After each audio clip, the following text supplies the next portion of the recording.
Very good morning and welcome to Smart Means Business. I'm Andrew Barija. Very delighted that you're part of today's edition of Smart Means a Business. And it's the 29th of January 2025. Quite lots of events that are happening all across the world and the globe at the same time. But of course, the big question is that how positioned are you when it comes to achieving other opportunities that they really do avail? Of course, one of the big key discussions as we speak as of today is the war in Congo. And of course, talking about aspects of the freeze of Donald Trump of African aid for 90 days. And of course, according to some of the reports, about 2,000 job cuts are expected when it comes to the USAID, a fund, all related to that. So 2,000 jobs expected, of course, to be lost. But of course, I shall be taking a look at further details entailed into those stories. But for now, let's take a look at what's making headlines in the local press.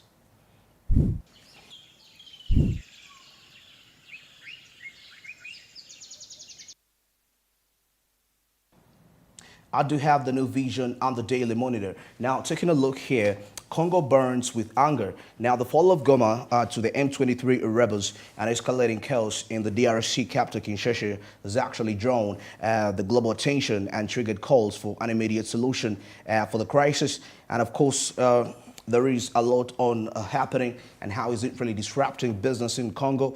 And of course, the road to 2026, why the bad roads may make home incumbents in Butaleja.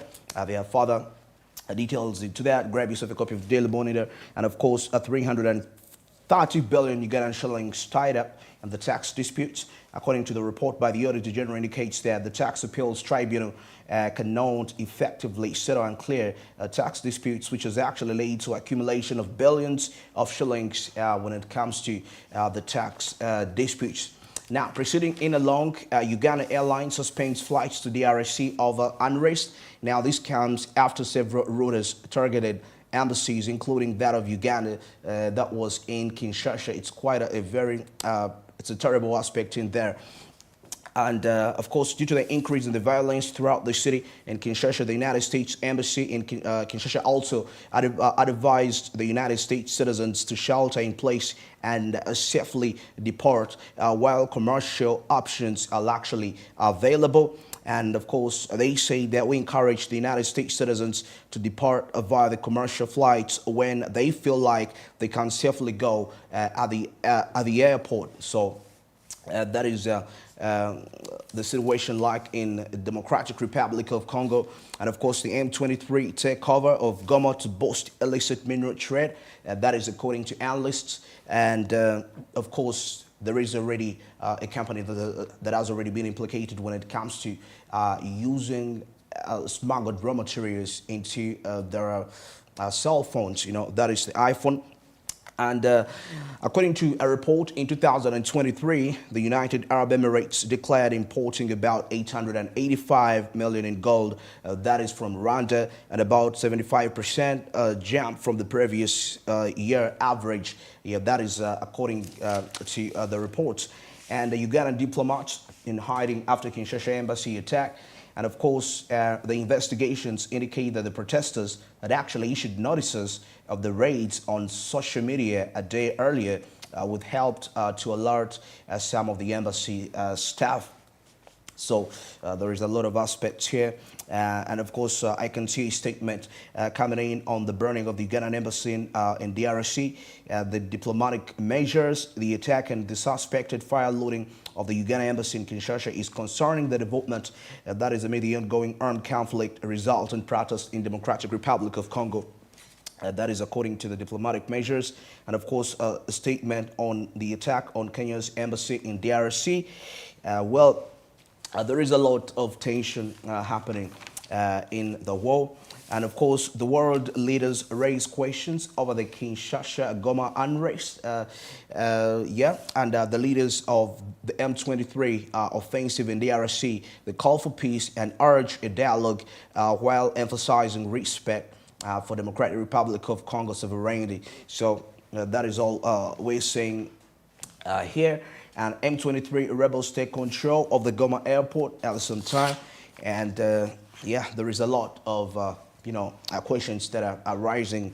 And Sorry, when we take a look at the national news here, the members of parliament task the government when it comes to the United States aid cuts. Now, the lawmakers asked the ministers of finance health to urge cabinet to immediately convene at a special meeting to note the measures to cure the likely effects of the said aid cut. There is a headline somewhere which talks about 2,000 jobs lost. And then farmers, millers agree on sugarcane pay. Okay. And in other stories, no early retirement for scientists. That is according to the government. Now, workers who have continuously served for 10 years have actually reached 45 years are eligible for early retirement. That is according to the report. And President Museveni rewards Lango model farmers. And that is this is actually part of the beneficiaries, meeting up with the president. And court remands woman son amid divorce battle. Yes. And of course, when we proceed, there is here from the perspective side why Uganda's education system must evolve now. So actually some of the experts say that unless the urgent reforms are made, Uganda risks consigning a generation to unemployment, poverty in a world where technological literacy will actually define success. How much you're actually well versed with technology will determine that. Now, 330 billion tied up in tax disputes. Now, whereas the Tax Appeals Tribunal says that the details are inaccurate, the Auditor General indicates that out of 368 tax disputes are lodged, that is before the tribunal since June 2022, only about 110, which represents 29.8%, had actually been resolved. That is by June 2024. Yeah, and then a pipeline welders to benefit from the new training technology. What are those benefits that they're actually going to have? You can grab yourself a copy of the Daily Monitor to get the further details. Now, in other stories, the central banks push for adoption of climate change policies. Now, according to the Deputy Governor of the Bank of Uganda, he says that when Hurricane Idai struck Eastern Africa, that was way back in 2019, it left more than physical devastation and claimed lots of lives of the people that way. Okay, and then still in the business side, in other stories, the road to the 2,000 to $500 billion economy. Which are the priorities? Now, of course, the plan to achieve the tenfold growth of $500 billion in the next 15 years continues to gather pace, and government says it will actually consolidate the plans after the strategy in 2025-2026 financial year. That is when it plans the strategy. And then, of course, when I get into the comment section, the Goma conflict, somebody says that let us reinvent the wheel. In which way? Well, he says it all here. And why the world must recognize M23's fight for justice in the Democratic Republic of Congo. And the M23 takes Goma. Somebody here says this is both Uganda's meat and poison at the same time. So how is that? Meat and poison at the same time. Get yourself a copy of the Daily Monitor. And of course, the letter of the day. Somebody says time to break free from the foreign aid dependency. Perhaps it is now. The images you actually seen in there is the conflict that is happening in the DRC as the M23 sees the city there. But of course, we shall have further reports, and most especially when it comes to the possible impacts that are likely to actually arise as a result of this conflict. Okay, and when we get into the homes and the real estate, how virtual reality technologies are shaping an inclusive future for architecture. Now, of course, the impact of the VR is not confined to the design process, but it is reshaping the architecture, education, and training. Now, traditionally, architecture students relied on physical models like 2D drawings, that is to develop their skills and communicate ideas. But the virtual reality is actually revolutionizing this whole sport. Okay, and sporting a fresh upgrader neighborhood in a property market.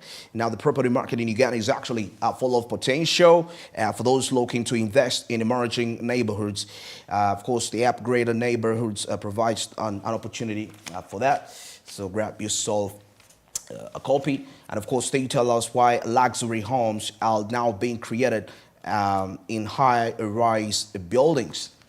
So there is a lot of reasons for that. And of course, when I get into the regional news, we'll take a look at the pilgrims that have been urged to walk in Uganda Martyrs' footsteps. Now, the pilgrims were encouraged to emulate the martyrs who chose to follow Christ and abandon the worldly pursuits. So there is details into that. And of course, Kayunga records 2,330 domestic violence cases, that is as of 2024. And residents demand fixing the Busia Road. They express frustration over the years of neglect, citing impossible conditions. They talk about the increased crime and disrupted access to the markets and essential services at the same time. Okay, then retired bishop urges government to compensate Tesa for the lost cattle for that. And the residents draft bylaw to save their wetlands. Now, we are now into the climate change aspect. Now, the bylaw is being first all implemented concurrently with other relevant district ordinances with the National Environment Act, that is number 5 of 2019, and other acts of parliament that way. And then the members, MP aspirants to capitalize on Butaleja's bad roads. Now, analysts warn individuals eyeing parliamentary and other elective seats against making empty promises, saying that they cost the members of parliament their seats in the previous polls. That's what they say. And then from the world side, Microsoft is in talks to acquire TikTok.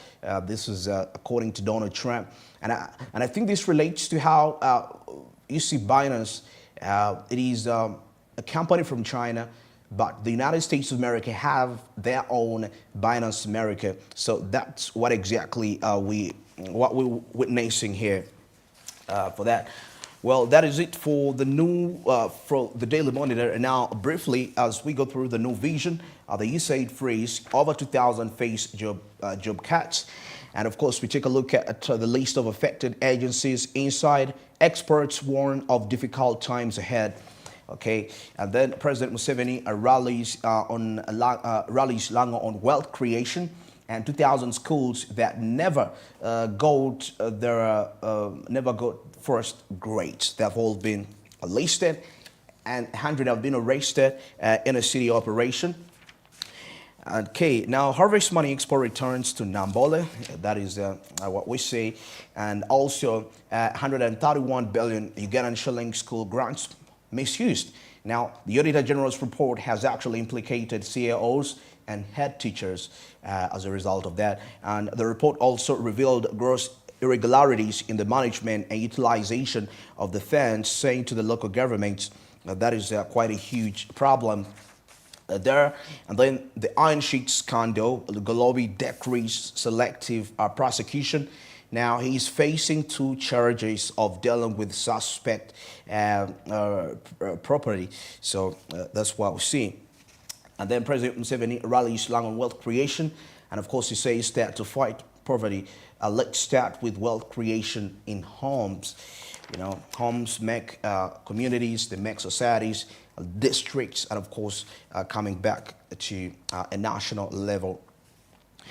And of course, what USAID freeze means for Uganda, it has all been listed here. Now, many Ugandans living with HIV/AIDS have actually been depending on the United States support through PEPFAR, Yeah, so, and of course, there is a list of USAID programs in 2023, and yeah, all the figures have been stated. And then car dealers decree delayed digital number plate issuance. Now, on January 6th, the system was opened for registration, and that is for the new cars in there. But why is that really happening? Grab yourself a copy of the new vision to get the details. Now, no first grade in 2,000 primary schools in 6 years. This is according to what the reports reveal. And of course, they have put in place the issues at hand. Why is this not really a reality? And also, education ministry has come out to react to the situation. It's all in the new vision. And of course, President Museveni still says that give indigenous families priority when it comes to lakes. Now, lakes are being destroyed by non-natives doing business in them. That is what the president said. And then the president commissions new Tembo Steels plant, and the government is committed to ensuring affordable electricity for the manufacturers. Now, President Museveni commissioned the new direct reduced iron plant in Tembo Steels in Kasolo village, Bulamagi sub-county. This is in Iganga district. And of course, somebody here says why journalists are also entitled to economic empowerment support. Okay, he has given his reasons in relation to that. And then Assessor advises court on to jail father's son. That is over 1.2 billion fraud. Okay, so there is a lot of details in regarding that case. And then NRM leaders want Luero included in railway master plan. Okay, find the details in the new vision. And community that is in Belize has been urged to embrace the parish development model to address the rising poverty levels. Okay, and the DRC's Goma Airport falls to the M23. Okay, the story all aware. And when we get to the sports, Isabella is multi-talented, they say. And then Cranes fans react to Uganda's Nations Cup draw. Yeah, what they really think. And the Netball League is back, that's what they say, and the Nations Netball Cup. Who is in the She Cranes squad? So they have all been listed here. And what are Cranes AFCON chances? Cranes draw Nigeria, Tunisia, and Tanzania. You know, what do you think about that for the sports fans? Well, let's go for the break, and definitely when I return, we shall take a look at what is making headlines in East Africa and beyond the borders of East Africa. Stick around.